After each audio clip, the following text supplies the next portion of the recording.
There she goes. She finally saw it. Come on. Oh, there she is. That's a hammer. That's a stud. Get in there. Yes, sir. That's it. That right there may have just closed the doors, boys and girls. Just everything like it is now in the industry, floating around and growing as rapid and as quick as it's growing now. It's good to see some guys kind of swap teams and kind of shake it up. And I mean, you know, we've been doing this so long, and this has always been kind of the penny sport. You know, man, them crappie fish, them boys, you know, they ain't making no bass money. Man, I'd probably say next 3 to 4 years, I think it'll be where a guy can take off and actually travel and chase a trail and actually make a living at it, you know? Because it's growing quick. I mean, it's constantly something on TV about it. It's constantly something on, you know, TikTok, Instagram, Facebook. The social media, I can't open my Facebook and it ain't something about crappie fishing on there. Here we are in Farmerville, Louisiana. It is day number 1 of the Louisiana State Championship and also the Crappie Masters National Qualifier. We have 118 boats from all across the United States here, all vying for that $10,000 first place prize. It's going to be a struggle. It's going to be a challenge, but I guarantee you somebody is going to get this tournament figured out. We'll see who wins this thing.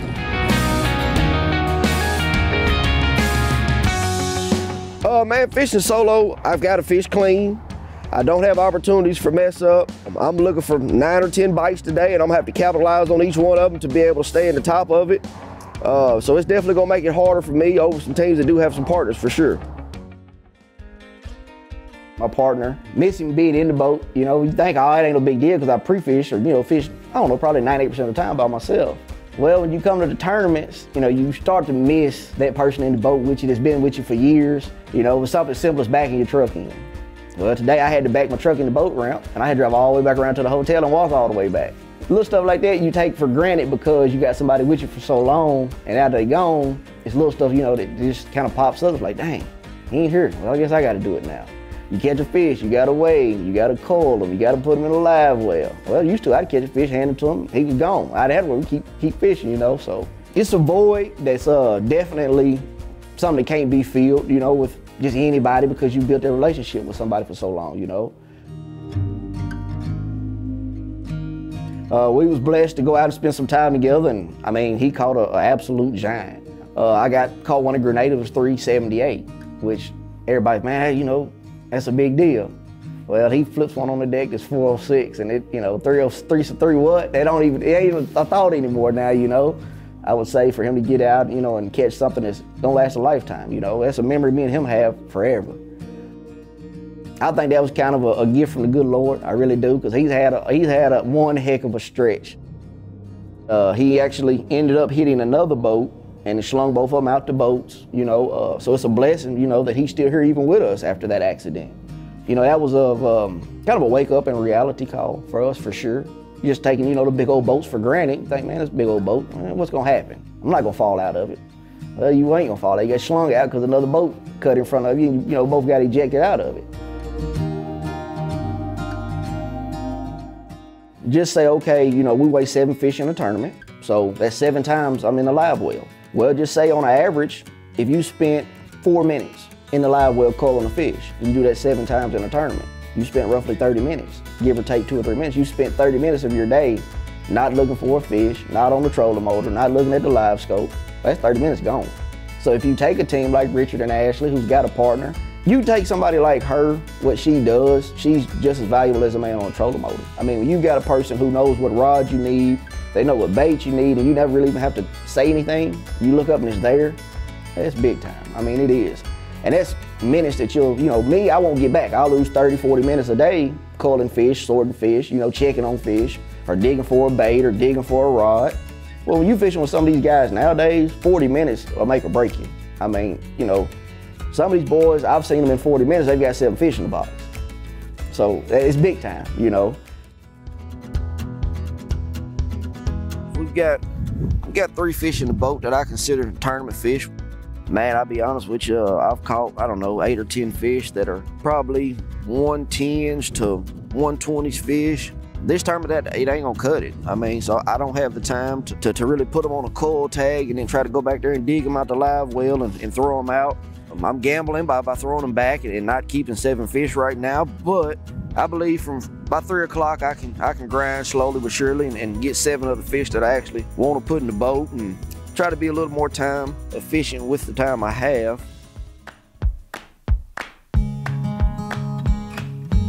I've got a pretty good idea of the fish I'm looking for. Those 1/8 to 2 pound fish is what you're looking for.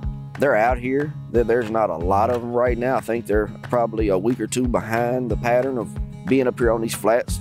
You have to be on your game, and you definitely don't want to miss a big fish bite because, like I said, there's not a lot of them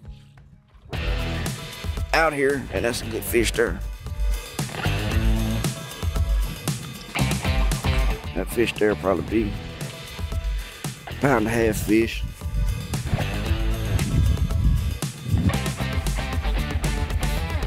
She'll go on today. If you have to color later on, we'll color, but for now she's gonna make the rad. This here's where you miss your partner, because I could still be putting the minnow on and fishing, but I'm weighing fish and tagging and carrying on there, but part of it. We love to do it, so this is what it's all about. Staying after them and competing with all the rest of the fellas and getting in the weigh-in line and poking fun at the next guy.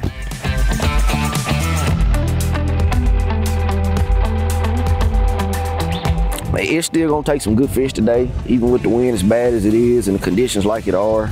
I figure you'll still see, you're gonna see high 13s and maybe even mid 14s still, if the guys can get them to eat and cooperate. It's just tough for sure, but that's why we do it, for the love of the sport. And sometimes I think we may be a little crazy to even come out here and do this stuff, but when you love it, it doesn't matter. So we're just gonna keep our head down and keep grinding and try to get us 7 good fish by the end of the day and go to weigh-in line and see where all the cards fall.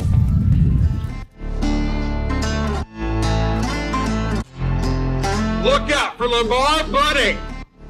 Watch the scale, kids. 1430. That's a brand new leader. There you go. Lamar Bunting, 1430.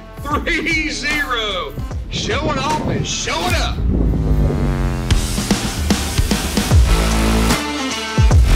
Man, I've got a 2nd place curse on Darbone. Last year, we took 2nd, had 30.86 pounds, almost 31 pounds, on 14 fish in 2 days.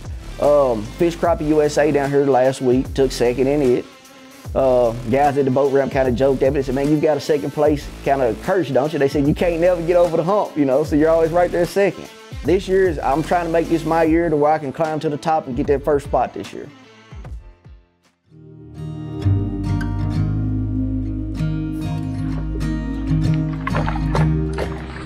What got me started was my grandpa. I grew up on Lake Conway, Mayflower, Arkansas. My grandpa was an avid bass fisherman, so we bass fished until I was probably 14, 15 years old. We bass fished, and I thought I was gonna be a professional bass fisherman. Stood in the yard flipping in buckets with, bass rods and learning how to bass fish. And Grandpa got older and standing on the deck became work. So we kind of went from that into crappie fishing, which was thought to be, the kind of the old man sport, crappie fishing. Man, that's something we shared my whole life, basically growing up. That's what we did. When it came down to it, my love for crappie fishing outweighed my love for bass fishing, and that's where I ended up, as a crappie angler. And my grandpa passed away back in '06 when I graduated high school, and that was something me and him shared all the time, was crappie fishing. So that's kind of where my heart's at. That's where it lays at, with memories of him. And I'd give anything now for him to be here and see where the technology has come from. We used to fish out of a 12-foot flat bottom, sculling on the front of the boat, dipping cypress trees.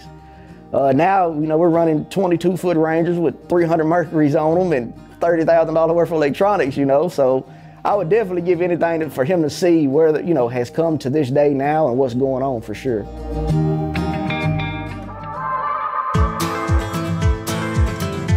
I think I had 11 pounds at like noon yesterday. So, you know what I mean? I'm ahead of schedules.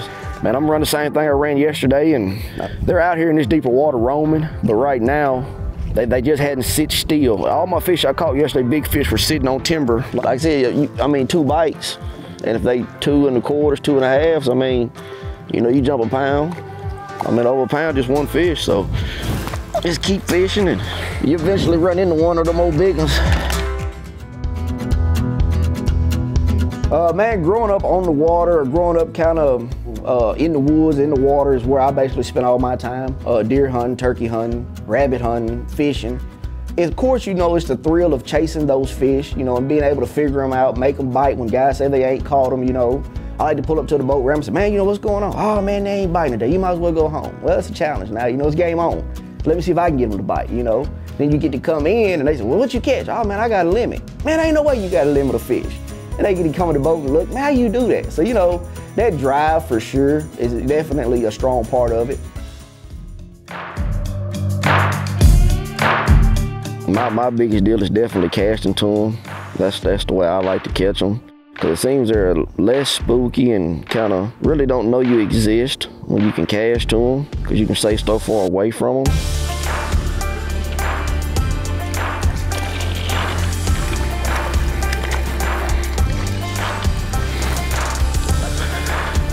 Like that one there was the same thing. He just sit there and looked at it and looked at it and looked at it, and eventually he ate it.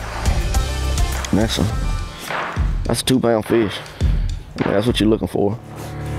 It's championship Saturday, and I mean, them the type of fish you need to try to close the deal. So take a load off of you when you can put one of them in the boat. It'll make your day a lot easier for sure. And there's another one sitting in this tree that looks just good as this one did. Spot lock it and put this one in the boat and see if I can't catch that other one out of there. Oh, 220. Just like that, you go from 10 to 12, 18. You know, one fish. That's why I say I call at 130 and at 150 out of there, or 161 I think is the next smallest one. For 2 more of these, they might have to have a sack. There's 2 more fish in there that looks just as good as that fish did. They didn't run with me walking around in this boat. We're gonna get back on them and see if we can't get another one out of there. That's a 2 pound fish sitting on top of this tree right here. Sitting up there about 8 foot deep. There she goes, she found the salt. Come on. Come on. There she is, that's a hammer. That's a stud. That's a freaking stud. That's a freaking stud right there, buddy. Get in there. Yes, sir, that's it. That right there may have just closed the doors, boys and girls. That'll make it real interesting. Oh, boy.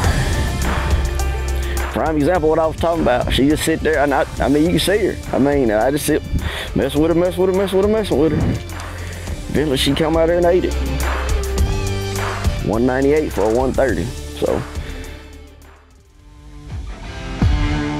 You can't never say you're comfortable here, because when you think you're comfortable, somebody will walk in with a dang 16 pound sack, you know. I thought I was comfortable last year, and, you know, we had over 15 pounds on day 1, and did it again on day 2, and I mean, man, it happens. I mean, I've seen a lot of guys drop the ball, and I've dropped the ball myself, so I mean, I just got to try to capitalize on every chance I get at a good fish, and hopefully at the end of the day, the cards will lay out in my favor where we can move out that old 2 hole that we've seen had the curse of and get a number 1 slot this time.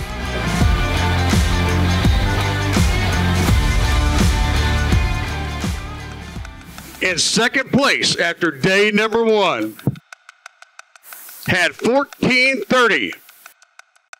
Needs 1478 to take the lead. Here comes Lamar Bunting. Man, I've got a second place curse on Darbone. Last year, we took second. Fish Crappie USA down here last week took second in it. Guys at the boat ramp kind of joked at me. They said, man, you've got a second place kind of curse, don't you? They said, you can't never get over the hump, you know, so you're always right there second. Got some fish? 1382. Ended up second. Man, that's a good weight too. 1382. Give him a hand. 2-day weight, 2812. We got a second last year here with about the same amount of boats. Fish Crappie USA down here last week got a second, and then second again this week. Man, when you fishing against a competition that's in the league now, man, with these guys out here, a top 5, top 10 finish, man, even a top 25, it ain't nothing to drop your head about here with these guys. I mean, you fishing with guys who guide for a living, day in, day out, they on the water every day. Man, ain't nothing I would change. I mean, I had a plan, I stuck with it.